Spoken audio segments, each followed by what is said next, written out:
শুভ সন্ধ্যা বন্ধুরা, ভারতমাতা কিচেনে তোমাদের সবাইকে স্বাগত জানাচ্ছি। আমি মিতা এসে গেছি তোমাদের জন্য আরও একটা রেসিপি নিয়ে। আজকে তোমাদের সাথে শেয়ার করব আলু আর ময়দা দিয়ে হংস ছানা। তো চলো কিভাবে তৈরি করব সেটা তোমাদের সাথে শেয়ার করছি। আমি প্রথমে আলুটা সেদ্ধ বসিয়ে নিয়েছি।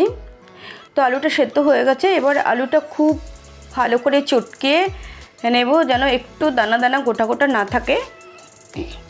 এই আলুটা দিয়ে আমি পুর তৈরি করব।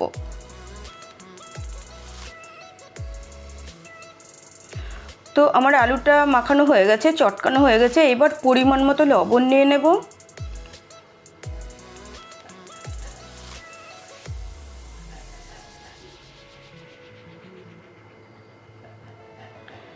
তারপরে নিয়ে নেব একটু লঙ্কা গুঁড়ো, কেননা বাচ্চারা যখন খাবে তখন কাঁচা লঙ্কা কুচি কুচি করে দিলে ওদের প্রবলেম হবে খেতে।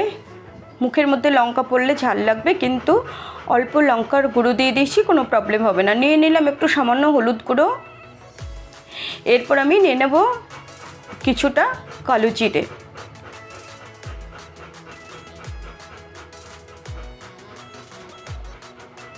তো তারপরে আমি এর মধ্যে নিয়ে নেব 2 থেকে 3 চামচ মতো কর্নফ্লোর।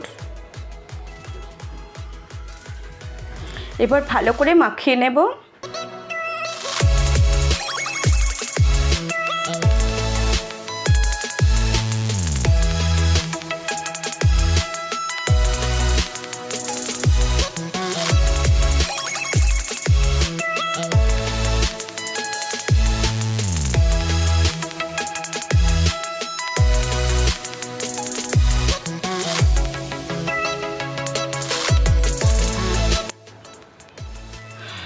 তো আমার মাখানো হয়ে গেছে। চলো এবার ভাগ ভাগ করে কেটে নিই। ভাগ ভাগ করে কেটে নিয়েছি আমি। আর এই দেখো, এরকম আমি হংস ছানা তৈরি করব। তো তোমরা দেখতে থাকো কিভাবে আমি হংস ছানাগুলো তৈরি করছি।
তো বন্ধুরা, আমার আলু আর ময়দা দিয়ে তৈরি হংস ছানা রেডি হয়ে গেল। তো চলো এবার এগুলো একে একে তেল দিয়ে ভেজে নেব।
তো বন্ধুরা, আমার ময়দা আর আলু দিয়ে তৈরি হংস ছানা রেডি। আজকের ভিডিওটা তোমাদের কেমন লাগলো? তোমাদের যদি ভালো লাগে তাহলে বন্ধু এই পাশে থেকো, আমাকে সাপোর্ট করো, দেখে একটা লাইক করে দিও, বন্ধুদের সাথে শেয়ার করো। দেখা হবে নেক্সট ভিডিওতে। তোমরা সবাই খুব ভালো থেকো, সুস্থ থেকো। টাটা।